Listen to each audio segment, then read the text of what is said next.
Record करो कि नहीं, मैं बिल्कुल खुद दिखाइए जरा इनको, ये कह रहे घर से लेकर दिखाइए। लगा ये भारत बचाओ आंदोलन की बात कर रहे, तो भारत बचाओ आंदोलन में लोकतंत्र बचाओ आंदोलन होता है। अरे रुको एक मिनट,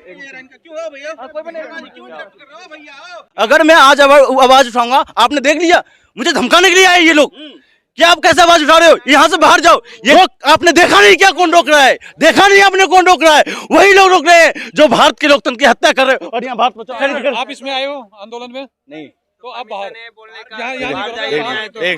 परमिशन नहीं है, देख लीजिए। सुनिए ललित, मेरा नाम देव चौधरी है और मैं लोकतंत्र टीवी चलाता हूँ। लोग ये तस्वीरें देख लीजिए। और इसी यूसीसी ने हिमाचल में भारतीय जनता पार्टी को करारा तमाचा दिया है। और अब आप समझ रहे हैं कि जेपी नड्डा जबरदस्त जीत मिली। नहीं, गुजरात की जीत पास हुआ है। गुजरात की जीत यूसीसी का नहीं है, गुजरात की जीत यूसीसी का नहीं है। आम चुनाव में ये बड़ा मुद्दा होगा, लोकसभा में बहुत बड़ा मुद्दा होने वाला है। अब तो इसका सीधा असर अगले 3 राज्यों में पड़ने वाला, कर्नाटका, मध्य प्रदेश और राजस्थान। कौन बताएगा आपको? मैन स्ट्रीम मीडिया साक्षात्कार नरेंद्र मोदी के साथ खड़ी है।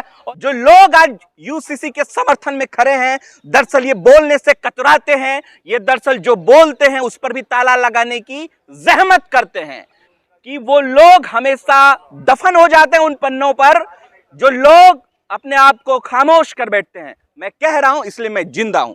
नरेंद्र मोदी की सरकार तहखाने में छुपकर ये साजिश पीएमबी के द्वारा यानी कि प्राइवेट मेंबर बिल के तहत जो है यूजीसी को इंट्रोड्यूस करना चाहती है। किरोड़ी लाल मीणा जी ने इंट्रोड्यूस किया है राज्यसभा में इस बिल को। अब देखिए, समझने की कोशिश कीजिए कि एक तरफ जहां राजनीतिक घरानों से तमाम विवाद आ रहे हैं, बयान आ रहे हैं बड़े बड़े, उनको लेकर क्या नाम हुआ आपका? शर्मा जी, क्या देख रहे हैं जो यूसीसी है, इसको कैसे देख रहे हैं? देखो, इस यूनिफॉर्म सिविल कोड है। आज भारतीय स्थिति में क्या है, हमें बेरोजगारी को लेकर बात करनी चाहिए। आज हमारे देश में लोकतंत्र को कैसे बचाया जाए उस पर बात की जानी चाहिए। आज हमारे देश में सदन की गरिमा कैसे बना रहे इस पर बात की जानी चाहिए। आज देश में हमें ये विवाह को लेकर, बच्चा गोद लेना, ये फलाना निकाना और इन चीज़ों को लेके बजाय अगर हमारे युवा अगर सड़कों पे भटक रही है उस पर अगर बात की जाए तो सरकार को कहीं ना कहीं मैं मानूंगा, उसकी सम्मान और मान करूंगा। लेकिन आज सरकार क्या कर रही है? आज सरकार विधायकों को खरीदने में अपना समय बर्बाद कर रही है। आज सरकार हिमाचल के अंदर देख लो, कांग्रेस डरी हुई है कि मेरे विधायक बिक नहीं जाए। और किसके डरी हुई है? इस तानाशाही सरकार से, भारतीय जनता पार्टी से। और एमसीडी में भारतीय जनता पार्टी का। अरे रुको एक मिनट,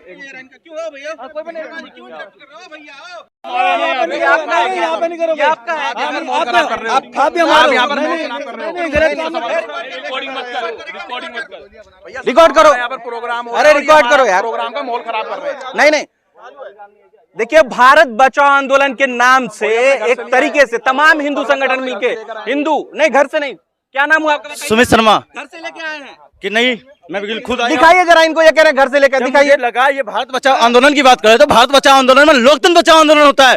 ठीक है, भारत बचाओ आंदोलन में कॉलेज और संस्थानों में स्टूडेंटों को मारा जा रहा है। ये इंडिया ऑफ आइडिया की बात है और लोकतंत्र का मतलब ही नहीं रह गया। अगर मैं आज आवाज उठाऊंगा, आपने देख लिया मुझे धमकाने के लिए आए ये लोग, क्या आप कैसे आवाज उठा रहे हो, यहाँ से बाहर जाओ। ये जंतर मंतर है, ये सम्मान, ये देश लोकतांत्रिक देश है। इस देश में चाहे सामान्य वर्ग का लोग हो, चाहे वो बहुजन वर्ग का लोग हो, चाहे वो दलित हो, चाहे आदिवासी हो, चाहे मुसलमान हो, चाहे बौद्ध हो, चाहे हिंदू हो, सबको बोलने का अधिकार समान है। रोक कौन है?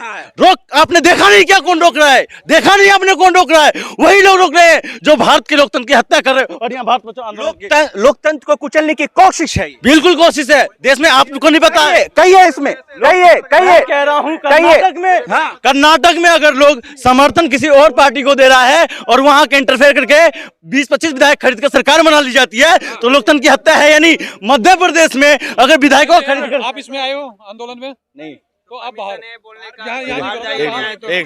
परमिशन नहीं है, देख लीजिए।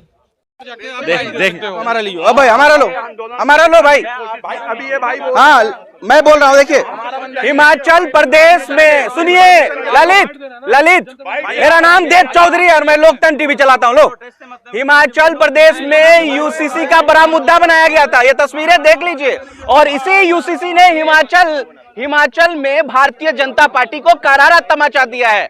और अब आप समझ रहे हैं कि जेपी नड्डा जबरदस्त जीत मिली है। नहीं, गुजरात की जीत पास हुआ है। गुजरात की पूरे जीत देश यूसीसी का नहीं है। गुजरात की जीत यूसीसी का नहीं है। दरअसल वहां पर उनके अलग मुद्दे हैं। वो नरेंद्र मोदी का स्टेट होम है, इसलिए वहां का अलग मुद्दा है। ये यूसीसी का मुद्दा नहीं है। हालांकि भूपेंद्र पटेल ने जिस तरीके से आज एएनआई को बयान दिया है कि पहली कैबिनेट में इसको हम प्रस्ताव करेंगे और ये हो भी सकता है। अब हिमाचल का जरा सोचेगा, हिमाचल में क्या है कि हिमाचल में दरअसल यूसीसी का मुद्दा था और वहां पर लोगों ने बायकॉट किया है। किसका? अनुराग ठाकुर का, प्राइम मिनिस्टर ऑफ इंडिया का, होम मिनिस्टर ऑफ इंडिया का और बीजेपी प्रेसिडेंट जेपी नड्डा का। आप सोचिए कि जिन मुद्दों पर हिमाचल को लड़ा जा रहा था वो मुद्दा दरअसल कोई काम का ही नहीं आया।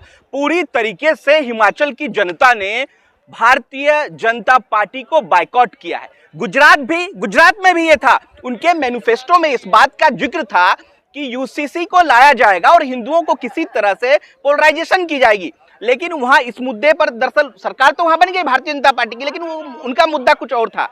और इसी तर्ज पर हिमाचल में बड़ी तैयारी की जा रही है, माफ कीजिएगा मध्य प्रदेश में एक बड़ी तैयारी की जा रही है कि यूसीसी के नाम पर किसी तरह मध्य प्रदेश को भी जीता जाए। और जो लक्षण है वो आपको बताऊं, पूरी तरीके से बायकॉट। आम चुनाव में ये बड़ा मुद्दा होगा, लोकसभा में बहुत बड़ा मुद्दा होने वाला है। अब सोचिएगा, अगर सरकार इतनी कंसेस है, सरकार अगर चाहती है कि यूसीसी लाए, तो फिर प्राइवेट मेंबर बिल के जरिए क्यों लाया जा रहा है? सवाल नंबर 1 सुनिए। प्राइवेट मेंबर क्या है आप समझिएगा। वो लीडरान, वो मेंबर ऑफ पार्लियामेंट, ये वो पार्लियामेंटेरियन जो मंत्री का हिस्सा नहीं है। ये कोई नहीं बताएगा आपको, चर्चा का विषय होगा लेकिन कोई नहीं बताएगा। मैं ताल ठोक के कह रहा हूं जनता के बीच, सुने मेरी बात और अगर समझ नहीं आ रही तो समझने की कोशिश कीजिएगा। पीएमबी क्या है? Private member bill. अब इसको कैसे इंट्रोड्यूस किया जाएगा? वो मेंबर ऑफ पार्लियामेंट या वो पार्लियामेंटेरियन जो सरकार का हिस्सा नहीं है, जो मंत्री का हिस्सा नहीं है, ऐसे ही लोग जो है प्राइवेट मेंबर बिल के तहत जो है इसको इंट्रोड्यूस करते हैं। सरकार ये जानती है, नरेंद्र मोदी सरकार जानती है, भारतीय जनता पार्टी की सरकार जानती है कि अगर सरकार का कोई व्यक्ति या मंत्री का कोई व्यक्ति इस बिल को इंट्रोड्यूस करेगा तो इसका सीधा असर अगले 3 राज्यों में पड़ने वाला, कर्नाटका, मध्य प्रदेश और राजस्थान। और यहां से हिंदू पोलराइजेशन, यानी कि जो हिंदू है वो भारतीय जनता पार्टी से कटेगा, जिसके चलते इसको पीएमबी यानी कि प्राइवेट मेंबर बिल के तहत लाया जा रहा है। कौन बताएगा आपको? मेन स्ट्रीम मीडिया साक्षात्कार नरेंद्र मोदी के साथ खड़ी है और ये जो देख रहे हैं, मैं डंके की चोट पे कह रहा हूं, कोई नहीं बताएगा आपको। ये पीएमबी क्या होता है ये भी नहीं मालूम है। तो इसलिए सरकार अपने मंत्रियों के जरिए ना लाके पीएमबी के जरिए ला रही है। इससे क्या नुकसान होगा और क्या फायदा आप समझिएगा। अगर पीएमबी का कोई मेंबर यानी कि कोई लीडरान जो सांसद हो यानी कि मेंबर ऑफ पार्लियामेंट हो, वो ही ला सकता है। और ये ऐसा कहना भारतीय जनता पार्टी के आला कमान के अस्तित्व में छिपा है जो आपको नहीं बताएगा।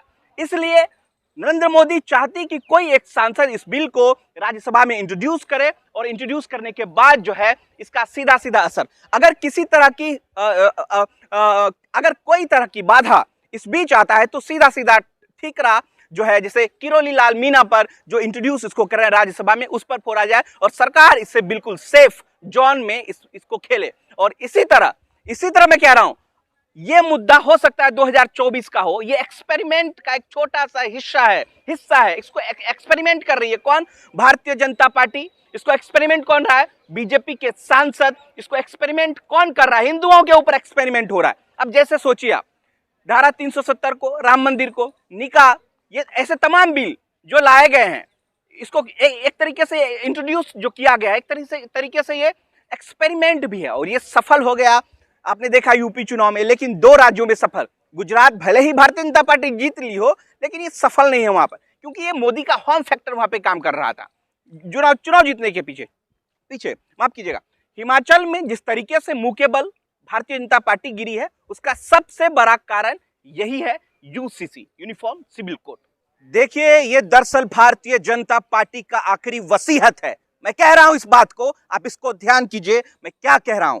मैं कह रहा हूं ये आखिरी वसीयत है। कैसे समझिएगा, यूपी में 3 जगह चुनाव होता है, माफ कीजिएगा 2 जगह, खतौली, रामपुर और मैनपुरी, 3 जगह चुनाव हुए और 3 जगह पर भारतीय जनता पार्टी के आला कमान ने इसी बात का जिक्र किया था कि अगर सरकार बने, विधायक बने, एमपी बने, तो यूसीसी का जिक्र होगा और यूसीसी जो है उसको लाने की कोशिश की जाएगी। लेकिन क्या हुआ कि तीनों जगह से भारतीय जनता पार्टी की कैंडिडेट हार गए। तो इसलिए मैं कहता हूं ये भारतीय जनता पार्टी का मुद्दा नहीं, ये आरएसएस का भी मुद्दा है। बात यहीं तक महदूद नहीं है। देख लीजिए जो लोग आज सभा कर रहे हैं, जो लोग आज यूसीसी के समर्थन में खड़े हैं, दरअसल ये बोलने से कतराते हैं, ये दरअसल जो बोलते हैं उस पर भी ताला लगाने की जहमत करते हैं। लेकिन आप समझिएगा कि वो लोग हमेशा दफन हो जाते हैं उन पन्नों पर जो लोग अपने आप को खामोश कर बैठते हैं। मैं कह रहा हूं इसलिए मैं जिंदा हूं। देखिए खतौली रामपुर एक बड़ा उदाहरण है, हिमाचल एक बड़ा उदाहरण है, और मैनपुरी जहां से समाजवादी पार्टी का गढ़ है, दरअसल वहां भी यूसीसी का मुद्दा भुनाने की कोशिश की गई, वहां भी नाकामयाब साबित हुई भारतीय जनता पार्टी। शायद इसलिए वहां के लोगों ने समाजवादी को चुना, डिंपल यादव को चुना। अब सोचिए कि इस देश में क्या हो रहा है। एक तरफ जहां विचारों की डंका यानी कि विचार ये कहकर कि राष्ट्रभक्ति, राष्ट्र प्रेम, स्वराष्ट्र मेरा, देश तुम्हारा, इस तरह के स्लोगन जगह जगह डंके की चोट पर prime minister of India, home minister of India, president, BJP president बोलते हैं इस बात को। लेकिन यूसीसी के मामले में जिस तरीके से उन्होंने हिमाचल में बोला, मिठाई खिलाई स्टेज पर और फिर उनको हारना पड़ा, तो आप समझिए कि कभी नहीं चाहती इस देश की जनता, जो कहते हैं कि 80-90% हिंदुओं की बात है, दरअसल ये भारत की सभ्यता का अंत होने जैसा है। अगर इस देश में यूसीसी आती है तो इस देश में सभ्यता, संस्कृति का सबसे बड़ा अंत होगा। सोचिएगा, बीबीसी की एक रिपोर्ट है, मैं वो भी पढ़ के आपको सुनाऊंगा, लेकिन उससे पहले मैं कुछ चंद पॉइंट आपको सुनाता हूं। बीबीसी ने कहा कि ये जो देश है भारत, इस पैमाने पे खड़ा नहीं है कि ऐसे कानून को स्वीकार करे। यानी कि भारत विविधताओं का देश है जहां 4 किलोमीटर के बाद पानी का स्वाद बदल जाता है, भाषाएं बदल जाती हैं, कल्चर बदल जाता है, संस्कृति बदल जाती है। दरअसल उस देश में भारतीय जनता पार्टी, नरेंद्र मोदी की सरकार तहखाने में छुपकर ये साजिश पीएमबी के द्वारा यानी कि प्राइवेट मेंबर बिल के तहत जो है यूजीसी को इंट्रोड्यूस करना चाहती है। और इस देश में कैसे होगा समझिएगा, ये देश विविधताओं का देश। मैं बार बार जिक्र कह रहा हूं कि आरएसएस भी इस फिराक में है, रजामंदी है आरएसएस की कि किसी तरह इस देश में यूसीसी लागू हो। और शायद इसलिए तमाम लोग जो है भारतीय जनता पार्टी के ना होकर फिर भी उनका समर्थन देते हैं। संगठन कई है ना, कई संगठन है, सैकड़ों की संख्या में संगठन है, भगवा झंडा दल, आरएसएस, बजरंग दल, हिंदू वाहिनी, फलाना वाहिनी, ढिकाना वाहिनी, ऐसे संगठन जो अप्रत्यक्ष रूप से भारतीय जनता पार्टी का समर्थन करती हो, ये लोग यूसीसी के जो है यूसीसी का समर्थन कर रहे हैं और कह रहे हैं कि इसको लाएंगे। देखिए आइडिया ऑफ इंडिया क्या है, मैं बार बार जिक्र कर रहा हूं।